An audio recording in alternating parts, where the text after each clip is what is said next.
चलो बच्चों, कल की क्लास में एग्रीकल्चर का रिवीजन हो गया था। आज रिवीजन करेंगे किसका? इंडस्ट्री। कंप्लीट करेंगे आज इंडस्ट्री पूरा। ध्यान से देखो, पहले जैसे एग्रीकल्चर में आप लोगों को बताया कि एग्रीकल्चर का रोल क्या था हमारी इकोनॉमी में। कंट्रीब्यूशन था 4 और 2 तरीके के सोर्सेस। एग्रीकल्चर से हमारा इंटरनेशनल ट्रेड प्रमोट होता था, एग्रीकल्चर से हमारे गवर्नमेंट को रेवेन्यू आता था, एग्रीकल्चर से हमारा फूड ग्रेन का प्रोडक्शन आता था, एग्रीकल्चर से हमारी इंडस्ट्रीज को हेल्प मिलती थी। ऐसे ही इंडस्ट्री का हमारे देश में क्या रोल है उस समय 50 से 90 में इंडस्ट्री का पहला काम था to balance the occupational structure. क्या काम था? देखो इधर देखो, 80-85% पॉपुलेशन एग्रीकल्चर में थी, लेकिन एग्रीकल्चर से जो जीडीपी निकल कर आता था वो 50% भी नहीं था। अब तो 16% है, वो 16-17%। तो इतनी भारी पॉपुलेशन एग्रीकल्चर में इंगेज्ड है, लेकिन एग्रीकल्चर से जो रिक्वायर्ड आउटपुट है वो तो निकल के आ नहीं रहा था। तो हमें अपने इंडस्ट्रियल बेस को बढ़ाना था ताकि हमारा जो ऑक्यूपेशनल स्ट्रक्चर है वो बराबर मेंटेन रहे। जैसे अभी ये हिस्सा एग्रीकल्चर का है, अब यहाँ पे जितनी पॉपुलेशन इंगेज्ड है उतना आउटपुट ये दे नहीं पा रहे। फिर ये हमारा सर्विस सेक्टर है, ये उस समय इतना मेंटेन नहीं था, आज बहुत मेंटेन है, आज बहुत अच्छा है। और ये हमारा इंडस्ट्रियल सेक्टर था। ये सब मिलकर हमारा ऑक्यूपेशन स्ट्रक्चर बनता है। तो हमें इस ऑक्यूपेशन स्ट्रक्चर को क्या करना था? बैलेंस करना था, ताकि एग्रीकल्चर से जो खामी हो रही है वो यहाँ से पूरी हो। ये हमारा पहला रोल था कि इंडस्ट्री को इसलिए हमें डेवलप करना था। दूसरा रोल क्या था? इंडिया को सेल्फ रिलायंट इकोनॉमी बनना था। क्या बनना था? और देख लो, मैंने तुम्हें पहले भी किसी लेक्चर में कहा था कि कोई भी देश एग्रीकल्चर के दम पर डेवलप्ड नहीं हुआ। तुम अमेरिका से लेकर, ब्राज़ील से लेकर, जापान से लेकर चाइना तक एक एक देश की कुंडली उठा के देख लो, वो लोग सिर्फ एग्रीकल्चर के दम पे ऊपर नहीं आ सकते। एग्रीकल्चर अगर बैकवर्ड है या एग्रीकल्चर में इनकम कम है तो ये सिर्फ इंडिया का प्रॉब्लम नहीं, हर देश का प्रॉब्लम है। तो अगर आपको ऊपर उठना है तो कहीं ना कहीं हमें दूसरे सेक्टर को लेके उठना पड़ेगा। तो इंडिया को भी अगर सेल्फ रिलायंट बनना था तो उसे कौन से बेस को बढ़ाना था? Industrial base. तो पहले तो ऑक्यूपेशन स्ट्रक्चर को बैलेंस करना इसका काम था, फिर सेल्फ रिलायंट बनाना था। जैसे इसमें लिखा हुआ है, our industrial base confined to cotton और जूट इंडस्ट्रीज थी। टेक्सटाइल तो इन्होंने तबाही कर दी थी, कॉटन थी, जूट थी। Hence building a strong and sound base for self reliant economy we had to develop variety of industries. तो अगर हमें सेल्फ रिलायंट इकोनॉमी बनना है, उस समय बनना था, तो हमें अपने इंडस्ट्रियल बेस को बढ़ाना था। हमें कॉटन और जूट से निकलकर हमें आयरन, स्टील वगैरह में, और अभी हमने करा भी सही। स्टील इंडस्ट्रीज पहले भी बोला था, वन ऑफ द बेस्ट, या फिर ऐसा कहूँ टॉप 10 में आपको जो स्टील इंडस्ट्री दिखेगी उसमें हमेशा इंडिया की 3 से 4 कंपनी होगी, जिसमें टाटा स्टील का नाम तो जग जाहिर है, सेल का नाम जग जाहिर है, steel authority of India limited. तो स्टील के अंदर हमने बहुत बढ़िया काम किया। आयरन स्टील में ये इंडस्ट्रीज़ हमने पूरे ढांचे तैयार करे उस समय में, और इतना आज स्टील का प्रोडक्शन हमारे यहाँ होता है कि शायद टॉप 3 इकोनॉमीज़ में आते हैं हम, कि जो सबसे ज़्यादा स्टील बनाती है। ठीक है, कॉटन और जूट में अच्छे थे, अभी भी अच्छे ही है। तो ये इंडस्ट्रियल बेस को हमें बढ़ाना था ताकि हम सेल्फ रिलायंट इकोनॉमी बन सकें, ये काम था। तीसरा काम था हमें एम्प्लॉयमेंट। ये तो इंडस्ट्री को अगर हम डेवलप करेंगे तो क्या क्रिएट होंगी? एम्प्लॉयमेंट। इस पर ज़्यादा चर्चा नहीं करेंगे। इकोनॉमिक ग्रोथ बढ़ेगा हमारा। क्या बढ़ेगा? Economic growth. जीडीपी का ग्रोथ रेट कहीं ना कहीं इंडस्ट्री से लेकर, आज अगर मैं कहूँ ना, अभी 2 दिन बाद बजट आने वाला है ना, लेकिन इस बार जो बजट आएगा 1 फरवरी को एंट्रीम बजट होगा, क्योंकि इस बार लोकसभा के इलेक्शन होने हैं। तो जब भी लोकसभा के इलेक्शन होते हैं तो जो बजट आता है वो पूरे साल का नहीं आता, वो सिर्फ 3 महीने का आएगा, फरवरी, मार्च, अप्रैल। फिर मई में लोकसभा इलेक्शंस होंगे, इलेक्शंस के बाद नई गवर्नमेंट बनेगी, तो फिर वो गवर्नमेंट वापस से बजट लेकर आएगी पूरे साल का। तो अभी जो बजट आएगा वो सिर्फ 3 या 4 महीने का आएगा। अब ये बजट के अंदर आप देखोगे कि अगर हमारा ग्रोथ रेट 7% प्रिडिक्ट कर रहे हैं कि हमारा जीडीपी 7% से बढ़ेगा, तो इसके पीछे बेस क्या होगा? इंडस्ट्री। अगर इंडस्ट्री का बेस बढ़ रहा है तो ये बेस हम अचीव कर पाएंगे। अगर इंडस्ट्री नीचे जा रही है तो हम जीडीपी का ग्रोथ रेट कभी भी अचीव नहीं कर पाएंगे।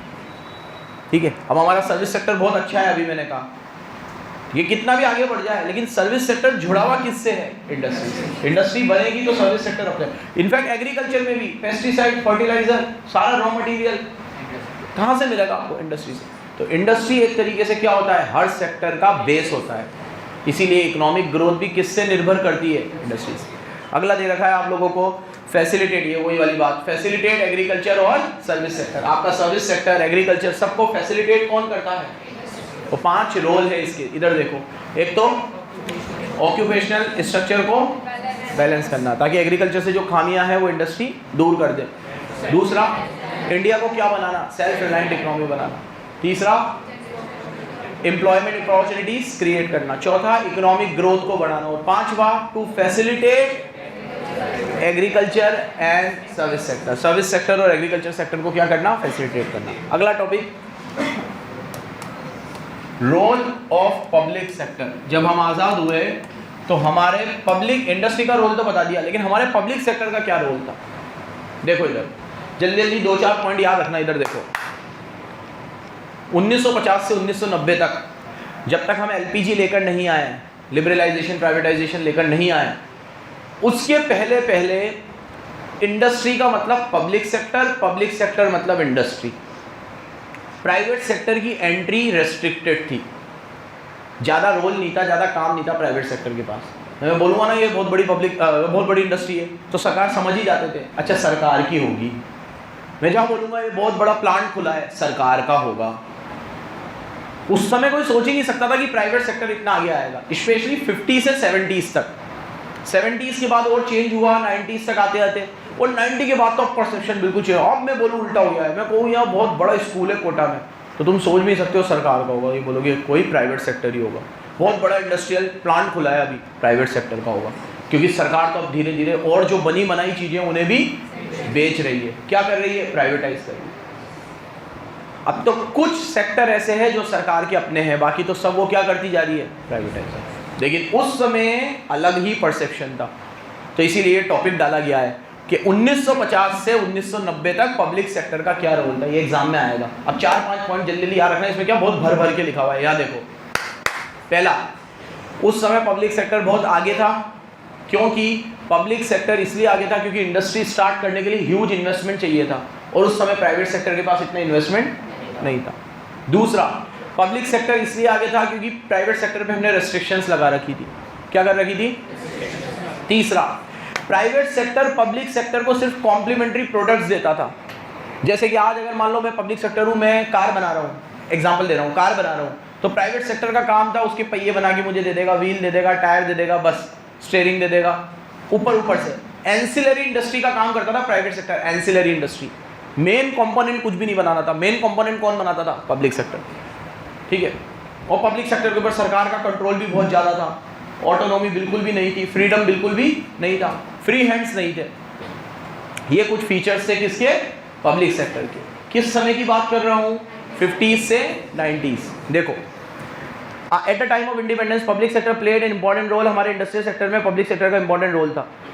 सेकंड से तुम लोग मार्क करोगे, पहला पॉइंट हो गया हमारा, heavy industry required high investment. जो भी हैवी इंडस्ट्री उसमें क्या चाहिए था? हाई इन्वेस्टमेंट, और उनका जेस्टेशन पीरियड हाई था। जेस्टेशन समझते हो ना, रिकवरी पीरियड। जैसे आज अगर मैं 5 करोड़ लगाऊंगा तो वो 5 करोड़ को रिकवर होने में 5 साल लग जाएंगे, और 5 साल वेट करना प्राइवेट सेक्टर के बस का, इतना वेट तो सरकार ही कर सकती है। तो इसमें ह्यूज इन्वेस्टमेंट था, जेस्टेशन पीरियड हाई था, और रिटर्न ऑफ इन्वेस्टमेंट भी लो था, इसलिए प्राइवेट सेक्टर इसमें घुसता ही नहीं था। कौन घुसता था? सिर्फ सारी ज़्यादा बड़ी बड़ी कंपनियां किसकी होती थी? इनफैक्ट मैंने तो यहाँ तक सुना है कि उस समय में अगर कोई 5 स्टार होटल होंगे, 3 स्टार 5 स्टार, तो वो भी सिर्फ सरकार के ही होते थे, मतलब पब्लिक सेक्टर के होते थे।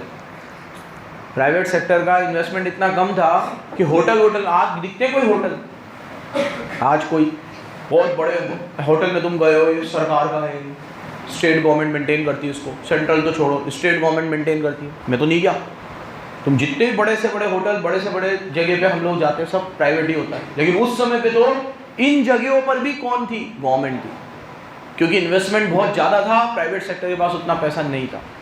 90s के बाद दुनिया ही चेंज हो गई। वो जैसे कहते हैं ना, हालात बदल गए, जज्बात बदल गए, वो हो गया 90s के बाद। सरकार ने जो पैसा देना शुरू किया, इकोनॉमी को इतना खोला, प्राइवेट सेक्टर के रोल को इतना बढ़ाया, इजीली लोन मिल रहे हैं, इंडस्ट्री डालो, सरकार खुद अपनी इंडस्ट्री टके के भाव में बेच रही है, आज इस इंडस्ट्री का वैल्यूएशन 400 करोड़ हो रहा है, लो 200 करोड़ में ही ले लो, वो 200 करोड़ भी हमसे ही ले लो, हम नोट छाप के दे रहे हैं, लोन दे रहे हैं, तो हमसे ही लोन लो, हमसे ही हमारी इंडस्ट्री वापस खरीद लो और चलाओ इसको। बस सरकार का परसेप्शन क्या हो गया कि गवर्नमेंट अब गवर्नेंस पे ध्यान देगी, लॉ मेकिंग पे ध्यान देगी, लॉ एंड ऑर्डर पे ध्यान देगी, बिजनेस करना गवर्नमेंट का बिजनेस नहीं है, तुम करो। तो 90s के बाद हमने बिल्कुल चेंज कर दिया, 90s के पहले बिल्कुल अलग थे, समझ रहे हो। तो पब्लिक सेक्टर का काम क्या है, हैवी इंडस्ट्री रिक्वायर्ड थी। सेकेंड, एक्सपेंशन में बहुत ज़्यादा जो पब्लिक सेक्टर थी वो इसलिए भी जरूरी थी उस समय क्योंकि उन्हें रीजनल डेवलपमेंट करना था। रीजनल डेवलपमेंट मतलब उस समय जब ये गए ना तो महाराष्ट्र और गुजरात बहुत अच्छे थे, लेकिन दूसरी तरफ यूपी और बिहार बहुत ख़राब भी थे। अब ये रीजनल डेवलपमेंट कौन ध्यान देगा, पब्लिक सेक्टर। पब्लिक सेक्टर ये देखेगा कि अगर महाराष्ट्र गुजरात में अच्छी इंडस्ट्रीज है तो यूपी में भी हो, बिहार में भी हो, क्योंकि गवर्नमेंट तो सब स्टेट्स को साथ में लेके चलेगी। फिर कंपनसेशन, पब्लिक सेक्टर का ग्रोथ इस तरीके से डिसाइड किया गया था कि वो कॉम्पीट कर सके प्राइवेट सेक्टर को, मतलब वो इतना कॉम्पीट करता था प्राइवेट सेक्टर को कि प्राइवेट सेक्टर उसके सामने टिक ही नहीं पाता। इसीलिए प्राइवेट सेक्टर पब्लिक सेक्टर की सिर्फ एंसिलरी इंडस्ट्री बन के रह गई कि मेन माल आप बनाओ, कंपोनेंट हम बना लेंगे। ये रोल था हमारा किसका, पब्लिक सेक्टर का उस समय में। तो दो चीज़ पढ़ाई मैंने आपको, एक तो रोल ऑफ इंडस्ट्री, एक रोल ऑफ पब्लिक सेक्टर। आगे देखो, अब उस समय हमने इंडस्ट्री में क्या क्या पॉलिसी बनाई, उससे पहले ताहा हमने एग्रीकल्चर में क्या क्या पॉलिसी बनाई थी उस समय, या ऐसा बोलो एग्रीकल्चर में हमने क्या क्या रिफॉर्म्स लाए थे। कल ही रिवाइज कराया ना, मेरे को करना है रिवीजन। हाँ, सब लोग पीछे देख लो बुक में, मैं पूछूंगा थोड़ी, तू बोल नितिन। हाँ, ग्रीन रिवॉल्यूशन, बस ऐसे डायरेक्ट जो याद रह गया वो बोल दिया। मयंक, क्या करा था हम, कैसे रिफॉर्म लेकर आए थे हम एग्रीकल्चर में?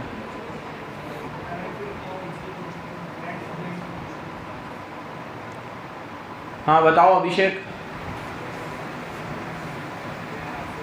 अबे इतना तो बता दो कि 3 मेन टॉपिक बताए थे कल, एक इंस्टीट्यूशनल रिफॉर्म्स थे, एक टेक्नोलॉजिकल रिफॉर्म्स थे, एक अदर रिफॉर्म थे।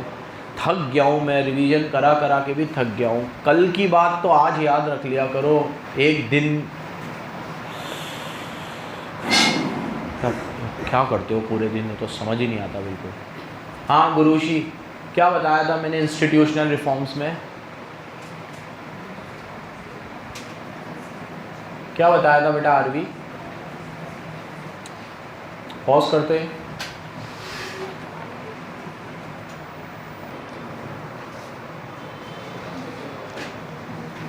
जैसे हम लोग एग्रीकल्चर में रिफॉर्म लेकर आए थे, ऐसे इंडस्ट्री में भी हम लोगों ने 3 अलग अलग तरह की पॉलिसीज बनाई थी। मतलब जैसे वहाँ पे बताया था, एक इंस्टीट्यूशनल था, एक टेक्नोलॉजिकल था, एक अदर था, ऐसे यहाँ पे भी हम 3 तरह के रिफॉर्म लेकर आए थे। पहले हमने इंडस्ट्रियल पॉलिसी रिजोल्यूशन बनाया था। क्या बनाया था? Industrial policy resolution. इसमें हमने क्या करा था, एक 3 कैटेगरी बनाई थी इंडस्ट्रियल पॉलिसी, मतलब एक तरीके से इंडस्ट्रियल पॉलिसी लेकर आए थे 1956 में। इस पॉलिसी के अंदर हमने सारी इंडस्ट्री को 3 हिस्सों में बांटा था। पहले हिस्से में वो इंडस्ट्रीज होंगी जिसके ऊपर सिर्फ पब्लिक सेक्टर का कंट्रोल होगा। दूसरे हिस्से में वो इंडस्ट्री होंगी जिसमें पब्लिक सेक्टर का कंट्रोल होगा लेकिन प्राइवेट सेक्टर उन्हें असिस्ट कर सकते हैं, कंपोनेंट बना सकते हैं। और तीसरे सेक्टर में वो इंडस्ट्री होंगी जो ओपन है, पब्लिक सेक्टर भी खोल सकती है, प्राइवेट सेक्टर भी खोल सकती है। ये हम इंडस्ट्रियल पॉलिसी रिजोल्यूशन में लेकर आए थे, ठीक है। इससे क्या हुआ, इससे सरकार को सारी इंडस्ट्रीज़ को एक जगह पे ग्रुप हो गई और गवर्नमेंट को ये पता चल गया कि भैया ये ऐसी चीज़ है, ये ऐसी इंडस्ट्री है जहाँ प्राइवेट सेक्टर नहीं आ सकती, इन्वेस्टमेंट ज़्यादा है, कंट्रोल का भी नाटक है, तो इसमें हम नहीं आते आगे। ये ऐसी इंडस्ट्री है जहाँ प्राइवेट सेक्टर कंपोनेंट वगैरह बना सकती है, तो इसमें अपन लोग मेन प्रोडक्ट बनाएंगे, वो अपन को कंपोनेंट बना के असिस्ट कर देंगे। और ये कुछ ऐसी इंडस्ट्री है जिसमें प्राइवेट सेक्टर भी आया, पब्लिक सेक्टर भी आया, कंपटीशन हो, जिसका प्रोडक्ट अच्छा होगा वो बिकेगा। तो ऐसे ग्रुप करने से क्या हुआ कि सॉर्टिंग हो गई और सरकार ने प्राइवेट सेक्टर को भी मौका दिया कि इन इंडस्ट्रीज़ में आप आके हमसे कॉम्पीट करो, इन इंडस्ट्रीज़ में हम ही बनाएंगे और यहाँ आप हमें असिस्ट करो। ये पॉलिसी बनाई। लेकिन ये पॉलिसी जब हम LPG लेकर आए अगले चैप्टर में, तो ये सब पॉलिसी हमने ख़त्म कर दी। हमने कहा तुम्हें जिस इंडस्ट्री में आना हो आओ, 3 को छोड़ के। 3 भी अब तो 2 बची है। 2 सेक्टर में बस अब सरकार है, बाकी सब में कोई भी आ सकता है और सरकार को कॉम्पीट। इस चैप्टर का आंसर दो तो इसके हिसाब से देना, अगले चैप्टर का आंसर अगले चैप्टर के हिसाब से दोगे। और मैं आज 2024 में खड़ा हूँ, 1990 में नहीं खड़ा, तो मुझे आज की भी बात बतानी है तुम्हें और उस समय की भी बतानी है। लेकिन क्वेश्चन में, पेपर में जब करो अटेम्प्ट, तो जिस कॉन्टेक्स्ट में पूछा गया हो उस कॉन्टेक्स्ट में आंसर देना। समझ गए? देखो, इंडस्ट्रियल पॉलिसी रिजोल्यूशन 1956 कब आई थी? इसने सारी इंडस्ट्री को कितने हिस्से में बांटा? 3। पहले में कितनी थी? 17, जो किसकी रिस्पॉन्सिबिलिटी थी? स्टेट की। स्टेट का मतलब होता है गवर्नमेंट की, उसमें या तो स्टेट गवर्नमेंट होगी या सेंट्रल गवर्नमेंट होगी, ठीक है। 12 इंडस्ट्री सेकंड में थी, उसके अंदर किसका ऑनरशिप था? उसमें भी स्टेट का था, लेकिन उसमें प्राइवेट सेक्टर असिस्ट। और ऑल रिमेनिंग इंडस्ट्री, इन 17 और 12 को छोड़ के जितनी भी बची वो किस में आएगी? थर्ड कैटेगरी में। तो पहला काम हमने क्या किया? इंडस्ट्रियल पॉलिसी बनाई। क्या करी? सेकंड काम हमने क्या किया? इंडस्ट्रियल लाइसेंसिंग करी। क्या करी? ये बहुत भारी पड़ गया गवर्नमेंट को। इसमें गवर्नमेंट ने कहा कि जितनी भी इंडस्ट्री तुम्हें खोलनी है, छोटी हो कि बड़ी हो, आपको पहले सरकार से लाइसेंस लेना पड़ेगा। अब ये लाइसेंस से क्या होता था कि जो बाबू होते थे, उस समय कोई कंप्यूटराइज सिस्टम तो था नहीं, ऑफिसों के चक्कर लगाने पड़ते थे। तो ऑफिसों के चक्कर लगाने पड़ते थे छोटी इंडस्ट्री भी डालने के लिए। अभी ये एक जरा सी ये कंपोनेंट है, जरा सा, इसको बनाना है मुझे, ये मेरे घर में ही बन जाएगा, एक मशीन डालनी है उसमें लग जाएगा ये। लेकिन ये इंडस्ट्री के लिए भी मुझे लाइसेंस लेना पड़ेगा पहले, जबकि इसके कोई इन्वायरमेंटल साइड इफेक्ट्स भी नहीं है, इंडस्ट्री भी छोटी है, स्मॉल स्केल की है, फिर क्यों लाइसेंस? तो इन्होंने हर इंडस्ट्री पे लाइसेंस कंपलसरी कर दिया। ये उस समय की गवर्नमेंट का सबसे बड़ा ड्रॉबैक था।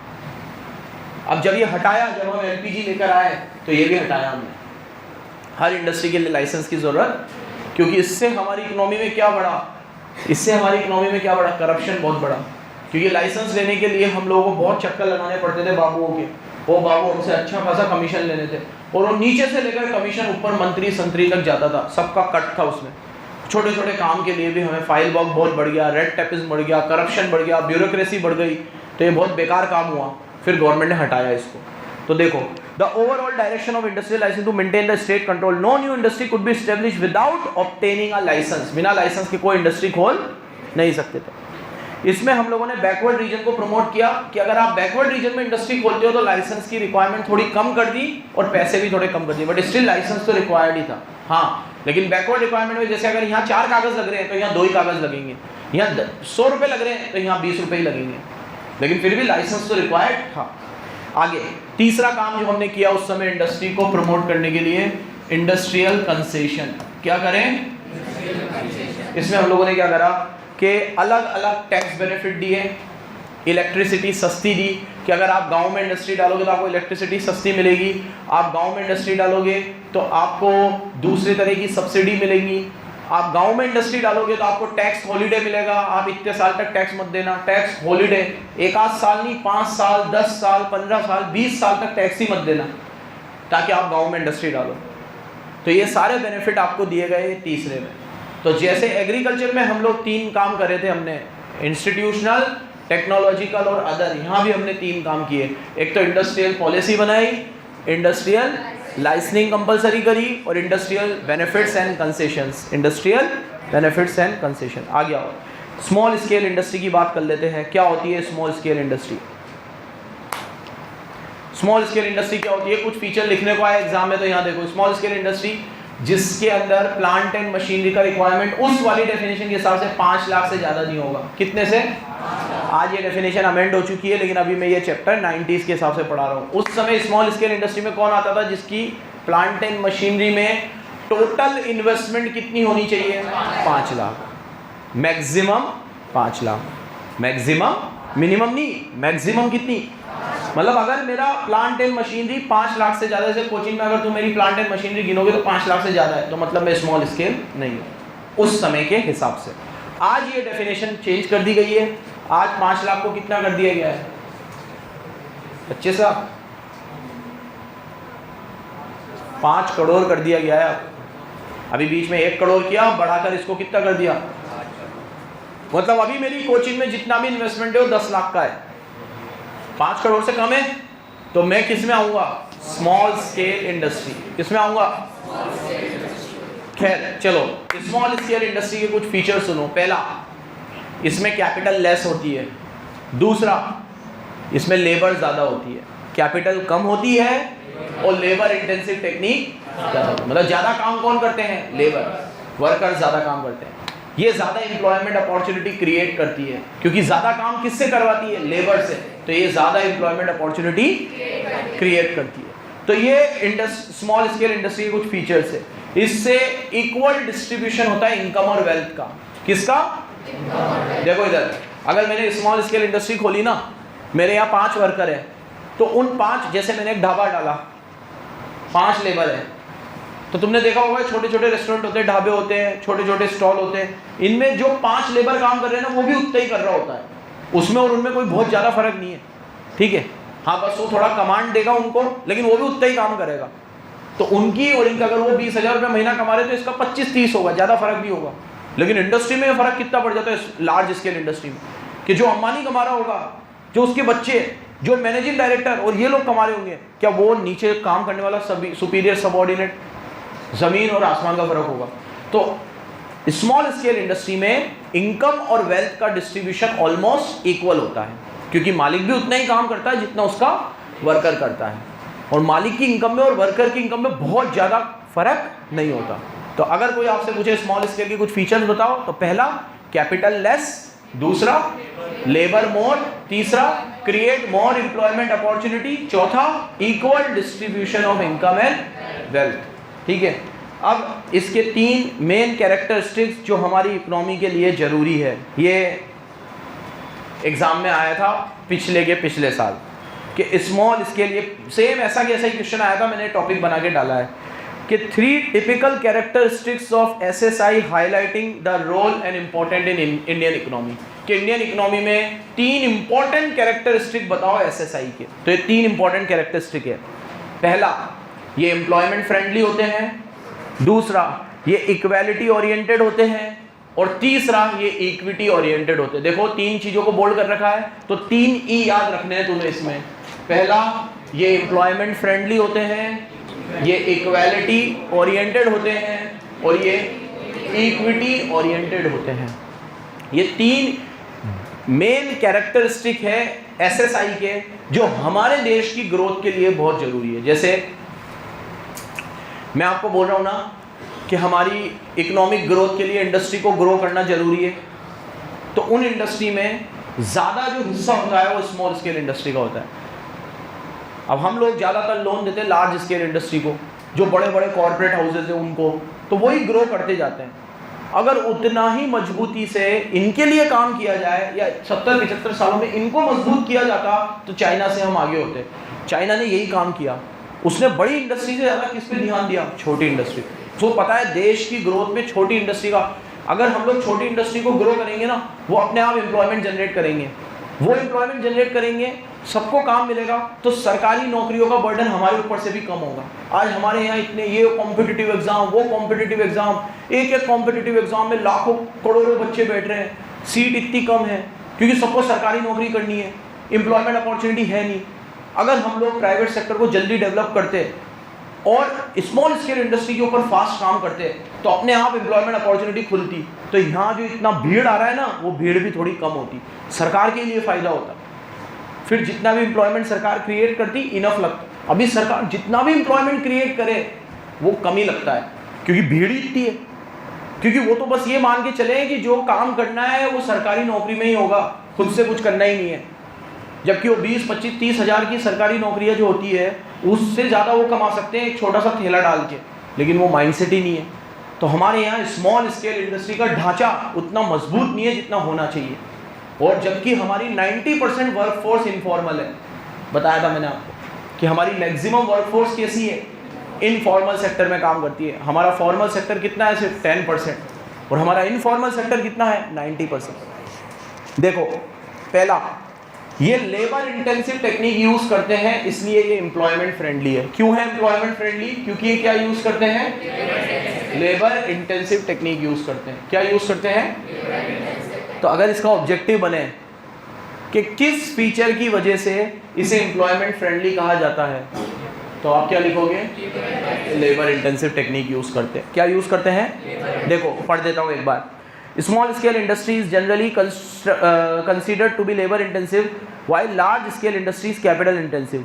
To produce a given output, small scale industry use more and more labor than capital. हमेशा ये लोग ज़्यादा से ज़्यादा किस पे काम करते हैं? लेबर पे। और कम से कम काम किससे करवाते हैं? कैपिटल। ठीक है, जैसे एक फूड इंडस्ट्री का एग्जांपल लेते हैं। एक आप ताज होटल में गए, ठीक है, वहाँ पे इतना मशीनों का काम लिया जाएगा कि रोटी भी मशीन से होंगी। ठीक है, रोटी मेकिंग की भी मशीन है। ठीक है, बहुत कम लेबर और ज़्यादा काम किससे? मशीनों से। ठीक है, और आप एक छोटे से ढाबे में जाओगे तो 4 लोग तो वहाँ पे रोटी बनाने के लिए होंगे, 4 लोग सब्जी बनाने के लिए होंगे। सारा काम वो किससे करवाएंगे? एक भाई प्याज व्याज, ठीक है, एक वो मसाला तैयार कर रहा होगा, एक वो तंदूर संभाल रहा होगा, ठीक है, सर्व करने के लिए होगा। ठीक है, खैर सर्व तो वहाँ पे भी होते हैं। ठीक है, लेकिन एक बात बता रहा हूँ कि एक छोटा सा ढाबा जितना एम्प्लॉयमेंट क्रिएट करता है, उसके कंपैरिजन में जितना इन्वेस्टमेंट एक बहुत बड़े रेस्टोरेंट में हुआ है या बहुत बड़े होटल में हुआ है, तो यहाँ जो इन्वेस्टमेंट हुआ है और यहाँ जो इन्वेस्टमेंट हुआ है, ये जिस जगह पे काम कर रहा है वो जिस जगह पे काम कर रहा है, तो वो इससे कम एम्प्लॉयमेंट क्रिएट कर रहा होगा। कंपेयर करके देख लेना, क्योंकि वो ज़्यादा काम किससे करवाएगा? मशीनों से, टेक्नोलॉजी से। और ये ज़्यादा काम किससे करवाएगा? लेबर से। तो इसीलिए ये एम्प्लॉयमेंट फ्रेंडली होते हैं। क्या होते हैं? सेकेंड, ये इक्वालिटी फ्रेंडली होते हैं। ये क्यों? क्योंकि इधर देखो, इनकी जो लोकेलिटी होती है वो ज़रूरी नहीं है कि ये उन्हीं स्टेट में खुले जो डेवलप्ड है। जिन जगहों पे ऑलरेडी बहुत इंडस्ट्री है वहाँ खुले, ऐसा ज़रूरी नहीं है। ये छोटी छोटी जगह पे खुलेंगे। इनफैक्ट ये जितने अर्बन एरिया में दिखेंगे उतने ही पूरे हो जाएंगे। इसलिए ये इक्वालिटी को प्रमोट करते हैं। तो इनको इक्वालिटी फ्रेंडली क्यों कहा जाता है? क्योंकि ये हर जगह मिलेंगी आपको। जबकि लार्ज इंडस्ट्री है, ठीक है, कोई भी रिलायंस को प्लांट डालना है, अंबानी को कोई प्लांट डालना है, अडानी को, टाटा को, बिरला को, ये कभी किसी गांव में डालेंगे? ठीक है, कभी नहीं डालेंगे। सिटीज़ में, और सिटीज़ में भी कौन सी सिटी? इनको वही ले दे के बेंगलोर, चेन्नई, मुंबई, दिल्ली, ठीक है, इसी तरह की सिटीज़ में ये लोग अपना एम्पायर लेके चलते हैं। ठीक है, अपने कोटा में ही देख लो, कितनी कम इंडस्ट्री अपने कोटा में। ठीक है, मेरे को अपने यहाँ पे मेरे को सब चीज़ अच्छी लगती है, लेकिन इंडस्ट्रियल सेक्टर कितना पीछे है हमारे यहाँ। हम सीए में आर्टिकलशिप करते हैं तो हम लोगों को, हमने यहाँ से आर्टिकलशिप करी, तो अगर हम यहाँ पे सुबह से शाम भी किसी सीए के यहाँ जा रहे हैं, पूरा काम सीख रहे हैं, ठीक है, तो भी एक हमारा दोस्त मुंबई जाके काम सीखेगा तो 1 महीने में वो काम सीख लेगा जो हम यहाँ 3 साल में भी नहीं सीख पाएंगे, क्योंकि वहाँ पे अपॉर्चुनिटीज़ इतनी है। अब वो जाता है भाई, वहाँ पे इंडस्ट्री इतनी है, कॉर्पोरेट्स इतने हैं, काम भी उस तरह का होता है। यहाँ ले दे के बस काम ही उतना होता है, इनकम टैक्स रिटर्न फाइल कर लिया, जीएसटी का रिटर्न फाइल कर लिया, बस ये हो गया। क्योंकि कंपनी है ही नहीं, इंडस्ट्रीज़ है ही नहीं, बड़ा काम है ही नहीं, तो सीखने को भी नहीं मिलता। ठीक है, तो स्मॉल स्केल इंडस्ट्री हर जगह अपना काम डालेगी, रूरल एरिया में भी, अर्बन एरिया में भी। इसलिए कौन सी होती है? इक्वालिटी फ्रेंडली होती है। क्या होती है? Equality friendly. देखो, large scale industries like Bhilai steels, Rourkela steels often established close to the source raw material. This is because raw material requirement आ जाए। लार्ज स्केल इंडस्ट्री में क्या होता है? ये लोग वहाँ खोलते हैं जहाँ से इनको रॉ मटेरियल जल्दी मिल जाए। ठीक है, स्मॉल स्केल इंडस्ट्री में ये प्रॉब्लम नहीं होती। छोटे लेवल पे काम करते हैं, छोटा सा ही रॉ मटेरियल होता है, बेस भी छोटा होता है, तो ये कहीं पे भी खोल लेते हैं जहाँ पे इनको कन्वीनियंट होता है। ठीक है, ये इतना सोचते नहीं है। ठीक है, बिजली का भी इतना दिमाग में कि यार हम रूरल एरिया में खोलेंगे तो लाइट जाएगी, होगी, छोटा काम है, अधिकतर काम तो लेबर से ही करना है, हाथ से ही करना है, इलेक्ट्रिसिटी भी कम कंज्यूम होती है। इस चक्कर में ये इक्वालिटी फ्रेंडली होते हैं। और लास्ट, ये इक्विटी फ्रेंडली क्यों होते हैं? क्योंकि इसके अंदर जो अभी मैंने बोला, आपका मालिक जितने कमाता है ऑलमोस्ट नौकर भी उतने ही कमाता है। ये इक्विटी को प्रमोट करते हैं। यहाँ इनकम और वेल्थ का डिस्ट्रीब्यूशन ऑलमोस्ट, एग्जैक्टली तो नहीं, ऑलमोस्ट क्या होता है? इक्वल होता है। क्या होता है? इक्वल होता है। अगर मेरे अंडर में, फिर एग्जांपल वही दूंगा, मेरे अंडर में 5 लोग काम कर रहे हैं, मैं उन 5 को 20-20 हज़ार रुपये सैलरी दे रहा हूँ, तो उनको 20 मिल रहे हैं तो मेरे को 30 या 40 मिलेंगे। बहुत ज़्यादा मेरे में और उनमें बहुत ज़्यादा फर्क नहीं होगा। इससे इक्विटी को प्रमोट करते हैं। तो इसके 3 मेन कैरेक्टरिस्टिक्स होते हैं। ये इक्विटी फ्रेंडली होते हैं, इक्वालिटी फ्रेंडली होते हैं और एम्प्लॉयमेंट फ्रेंडली होते हैं। ठीक है, क्लियर है? आगे देखो, चलो कल देखेंगे बाकी। लास्ट एक इसमें फॉरेन ट्रेड है, एक चीज पढ़ के आ जाओगे क्या फॉरेन ट्रेड वाली? ठीक है, सिर्फ एक लास्ट पेज है फॉरेन ट्रेड का। कल फॉरेन ट्रेड में दो छोटी छोटी चीज़ मैं आपको बता देता हूँ कि फॉरेन ट्रेड में हम लोगों ने उस समय इनवर्ड लुकिंग पॉलिसी अडॉप्ट करी थी। कौन सी करी थी? इनवर्ड लुकिंग पॉलिसी में हमने क्या किया था कि जितना भी इंपोर्ट होता है, जब भी हम बाहर से कोई चीज़ लेकर आते हैं, ठीक है, तो हमने इंपोर्ट के ऊपर टैक्सेस लगा दिए थे। क्या लगा दिए थे? टैक्सेस, या क्वाटा फिक्स कर दिया था कि अगर आपको इंपोर्ट करना है तो आप इतना ही इंपोर्ट कर सकते हो, इससे ज़्यादा इंपोर्ट नहीं कर सकते। ठीक है, तो ये कुछ फॉरेन पॉलिसी थी उस समय की हमारी। बाकी एक बार रीड करके आना, कुछ नहीं आया तो मैं बताऊंगा। मन करते कल चैप्टर नंबर 1